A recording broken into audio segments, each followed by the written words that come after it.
यह गोमती स्तुति है जो विश्व का 8वां आश्चर्य मानी जाने वाली श्रवण बेलगोला की प्रतिमा जी हैं, बाहुबली भगवान की। उसके निर्माण का आशीर्वाद देने वाले आचार्य सिद्धांत चक्रवर्ती नेमिचंद महाराज हुए हैं, जिन्होंने गोमटसार, कर्मकांड, जीवकांड आदि की रचना की है और ईसा की 10वीं शताब्दी में गोमती स्तुति के नाम से प्राकृत भाषा में यह रचना की है, जिसमें उपेंद्र वज्जा नाम का छंद है। इसमें 8 काव्य हैं प्राकृत में।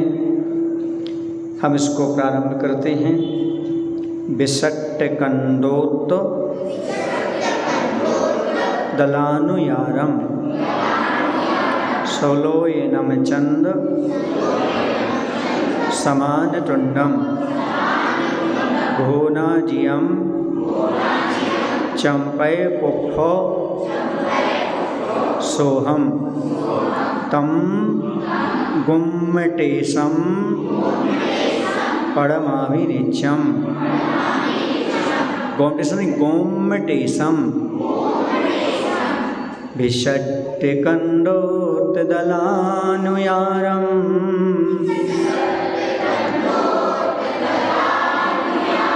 सुलोयनम चंद समान तुंडम।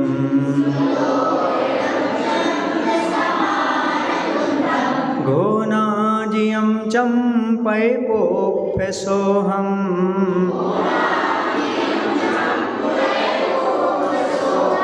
तम गुम्मटेशम पड़मामि नित्यम।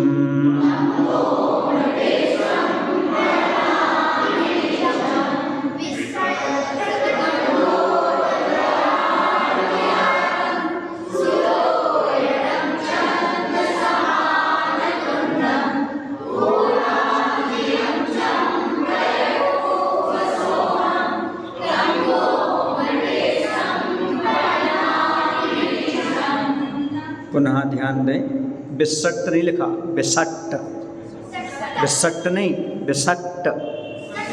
हाँ, 2 आदेश नहीं बोलना आपको, आदि टा बोलना है। विसट्ट नहीं, विसट्ट। जिनके सुलोइनम, सुंदर, लोचन माने नेत्र, जिनके सुंदर नेत्र, विसट्ट माने विकसित, कंदोत दलानुयारम,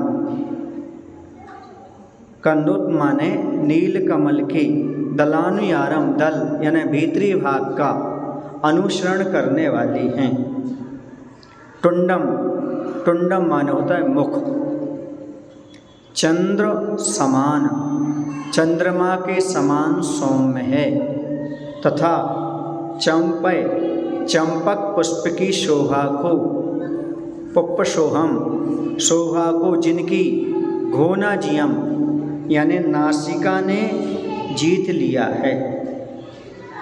तम उन गोमटेशम, गोमट अर्थात चामुंडराय के स्वामी बाहुबली भगवान को नित्यम सदा पड़मामी मैं प्रणाम करता हूँ। कौन? आचार्य नेमिचंद महाराज कह रहे हैं कि मैं प्रणाम करता हूँ। यहाँ पर गोमट के भगवान कहा गया क्योंकि जो चामुंडराय थे उनके बचपन का नाम गोमट था।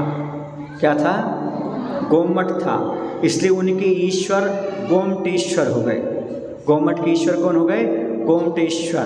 क्योंकि चामुंडराय जो था उसका बचपन का नाम गोमट नाम था और उन्हीं के नाम से ये जो जीवकांड और कर्मकांड की रचना की ग्रंथ की, वो ऐसे की कि वह धवला जी ग्रंथ पढ़ रही थी। चंद्रगिरी पर्वत है ना सामने, बिंदगिरी के सामने, वहाँ पर आचार्य नेमिचंद सिद्धांत चक्रवर्ती देव धवला जी ग्रंथ का स्वाध्याय कर रहे थे। तो चामुंडराय वहाँ पर आ गए। जब चामुंडराय वहाँ पर आए तो उन्होंने शास्त्र स्वाध्याय बंद कर दिया। तो उन्होंने कहा महाराज हमारे आने पर आपने शास्त्र बंद क्यों कर दिया? उन्होंने कहा ये ग्रंथराज धवला जी हैं, छठखंडम ग्रंथ हैं, इन्हें शावक पढ़ने का अधिकार ही नहीं है, अर्थात शावक इन ग्रंथों को नहीं पढ़ सकता। उस निषिद्ध है, क्योंकि जब तक उसके पास संयम ना हो तब तक वह स्वाध्याय का अधिकारी नहीं है, इसलिए हमने बंद कर दिया। क्योंकि ये जो ग्रंथ होते हैं महान ग्रंथ हैं, इनकी रक्षा आज भी देवतागण करते हैं, इसे शावक को पढ़ने के योग्य नहीं है। तो उन्होंने कहा महाराज पर हमें ये कर्म सिद्धांत का ज्ञान कैसे होगा? तो महाराज ने कहा हम तुम्हारे लिए इसका सार निकाल करके तुम्हें क्षेपशम के अनुसार दे देते हैं। तो उन्होंने गोमठ सार, क्या नाम हो गया उसका? गोमठ सार जीवकांड, गोमठ सार कर्मकांड, ऐसे 2 ग्रंथों की रचना की। इसलिए उन दोनों ग्रंथों के आगे क्या नाम लगता है? गोमठ सार जीवकांड और गोमठ सार। ऐसे ही गोमटेश्वर ये नाम क्यों लगता है? क्योंकि गोमठ के जो ईश्वर हैं, भगवान हैं, जिन्होंने प्रतिमा स्थापित की, इसलिए गोमटेश्वर बाहुबली भगवान हो गए। ऐसे उनमें ऐसे गोमठ ईश्वर को यानी गोमठ के स्वामी बाहुबली को सदा मैं प्रणाम करता हूँ। ऐसे उनमें अच्छाय सच्छम जलकंत गंडम आवाहुदोलंत सुकन्य पासम गैंद सुंडुज्जल बाहुदंडम तम गोमटेशम पढ़मामि नित्यम। अच्छाय सच्छम जलकंत गंडम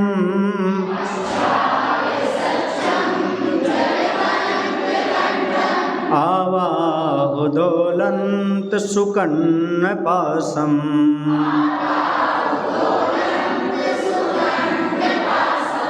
गैंद सुंडुज्जल बाहुदंडम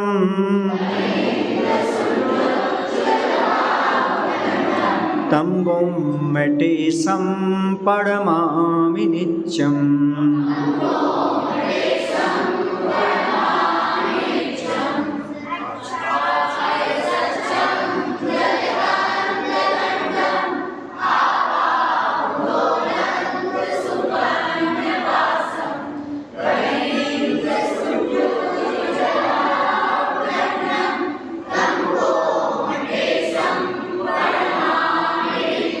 फिर वही गलती, गोमटेशम नहीं लिखा, गोमटेशम।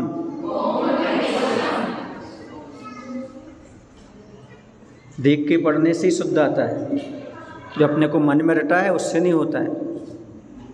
गोमटेशम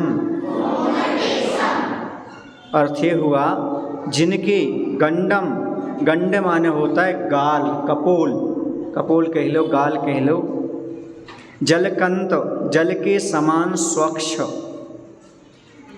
कांति वाले, सुकन्य पासम सुंदर दोनों कान, आबाहु दोलंत, आबाहु माने कंधों तक, बाहु माने कंधे, आ माने वहाँ तक, आबाहु दोलंत दो लाए थे यानी यहाँ तक लंबे हैं। कहाँ तक है उनकी कर्ण? कंधों तक। बाहुदंडम दोनों भुजाएं, गैंद, गैंद माने गजराज, गजराज माने हाथी, सुंडुज्जल गजराज की सूंड के समान सुंदर और लंबी थीं। तम उन, अच्छाय सच्छम, अच्छाय माने आकाश के समान, सच्छम माने स्वच्छ निर्मल, गोमटेशम गोमट चामुंडराय के स्वामी बाहुबली भगवान को नित्यम सदा पढ़मामि मैं प्रणाम करता हूँ। कौन? आचार्य नेमिचंद महाराज कह रहे। क्या अर्थ हुआ? जिनके कपोल गाल जल के समान स्वच्छ कांति वाले, जैसे जल स्वच्छ होता ना ऐसे ही गाल स्वच्छ कांति वाले, सुंदर दोनों कान, कंधों तक दोलायत यानी लंबे दोनों भुजाएं, गजराज की सूंड के समान सुंदर लंबी। क्या हुआ? अर्थ ये हुआ कि जिनके जो गाल हैं वह जल के समान स्वच्छ कांति वाले हैं, जो सुंदर दोनों कान कंधों तक लंबे, दोनों भुजाएं गजराज की सूंड के समान सुंदर लंबी, उन आकाश के समान निर्मल, और आकाश के समान कैसे हैं वो? निर्मल। ऐसे गोमट के स्वामी बाहुबली को सदा मैं नमस्कार करता हूँ। पहले का अर्थ स्पष्ट आया था कि नहीं आया था? पहले काव्य का अर्थ एक बार और बता देते हैं। जिनके सुलोयन माने सुंदर नेत्र, विषट्ट कंडोत दलानुयारम, विषट्ट माने विकसित, कंदोत माने नीलकमल के, दलानुयारम माने दल का अनुसरण करने वाले, चंपय पुष्प सोहम, चंपक पुष्प की शोभा को जिनकी घोनाजियम नासिका ने जीत लिया है, तम उन गोमटेशम गोमट चामुंड राय के जो स्वामी बाहुबली भगवान को नित्यम सदा मैं प्रणमामि प्रणाम करता हूँ। समझ आया? जिनके सुंदर नेत्र, विकसित नीलकमल के दल का अनुसरण करने वाले, जैसे नीलकमल का दल होता ना वैसी उनके कैसे नेत्र हैं सुंदर, और मुख कैसा है? चंद्रमा के समान सौम्य है, तथा उनकी जो नासिका है वह चंपक पुष्प की शोभा को जीतने वाली है, ऐसी सुंदर है। चंपक फूल होता है उसकी शोभा को जीतने वाली नासिका। उन गोमटेश गोमट बाहुबली भगवान को मैं सदा नमस्कार करता हूँ।